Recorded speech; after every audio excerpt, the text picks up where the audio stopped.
In 1944, the British drew up plans for a Malayan Union which would turn the federated and unfederated Malay states, including Penang and Malacca, under a single government.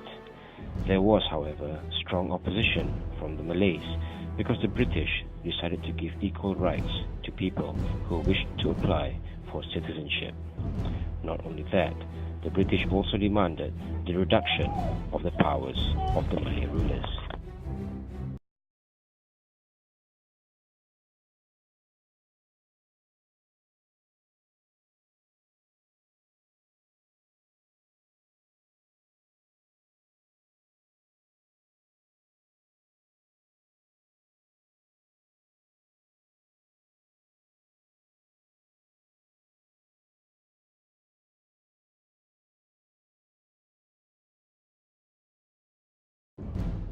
The creation of a one-nation state, known as the Malayan Union, made the Malays very anxious about their rights. The Malays opposed the creation of the Union not only because of the reduction of the Sultan's powers, but also the granting of citizenship to non-Malay immigrants and their descendants, especially the ethnic Chinese. Their economic dominance was seen as a threat to the Malays. This led to the formation of a Malay political association called UMNO, the United Malays National Organization.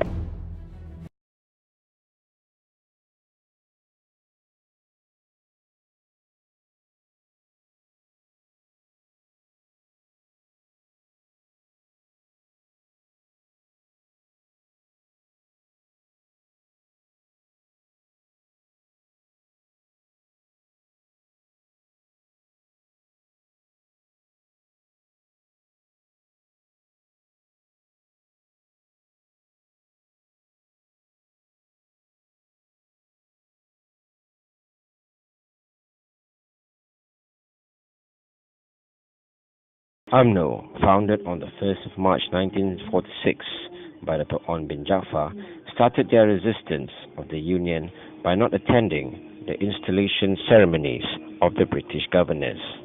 They also refused to participate in the advisory council meetings. Malay involvement in the government and political process had totally stopped. The British had recognized this problem and took the necessary measures. The Malayan Union ceased to exist in January 1948. It was replaced by the Federation of Malaya. The British were already making plans to withdraw from Malaya. By 1954, when the British saw that the Communist Party could never capture the country, they were ready to pull out. So they had to make sure that they did not leave the country in a mess. And so they wanted to establish a nation state, but with the Malays in control and non-Malays playing a supporting role. And therefore they allow and encourage the formation of political parties, even along ethnic lines. But they wanted them to work together. And somehow, the leaders of these three parties, UMNO, MCA, MIC, happened to be basically English educated, and therefore they could get along. And they could sit down and discuss things and work things out without fighting. And so by 1955, the country already was able to hold its first election. The country's first general election, held in 1955, resulted in a decisive win for the Alliance Party, which consisted of UMNO, the Malayan Chinese Association, MCA, and the Malayan Indian Congress, MIC. The Alliance Party proceeded to form the new government, with its leader Tunku Abdul Rahman becoming chief minister.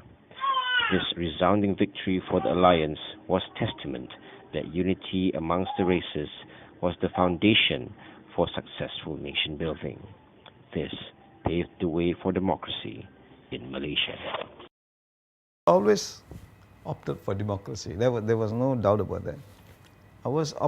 Our democracy was called consociation democracy.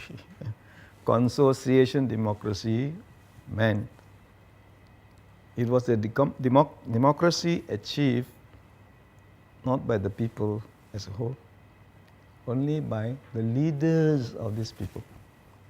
So our democracy came about as a result of agreement among members of UMNO, MCA, MIC.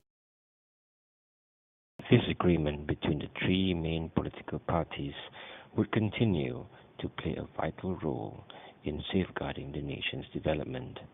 This unique coalition was instrumental in winning Malayan independence from British rule in 1957 and the formation of Malaysia in 1963. But that was just the beginning. While the nation was rejoicing, certain sections of the community feel they deserve more. Well, many of the younger generation is not satisfied with the constitution, especially the non-Malays. They feel that the time has come for them to be treated on par with the Malays. But the Malays are still afraid. They are afraid that if they give in too much, they will lose control of their country. And so they have not been able really to come to terms. One election after another, the same problems arise. And unfortunately, no serious attempt has been made to address the problem of national unity. National unity, as defined by the Department of National Unity, is a situation in which all citizens from the various ethnic groups, religions, and states live in peace as one united nationality, giving full commitment to national identity based upon the Federal Constitution and the Rukun Negara. Even before the country gained independence, national unity was a key target of government policy. Tun Razak, second Prime Minister, when he was Minister of Education in 1956, was asked to chair a committee to look into the national education policy. And he came up with what was called the Razak Report in 1956. And the Razak Report said at the beginning, the main objective of the national education policy is national unity.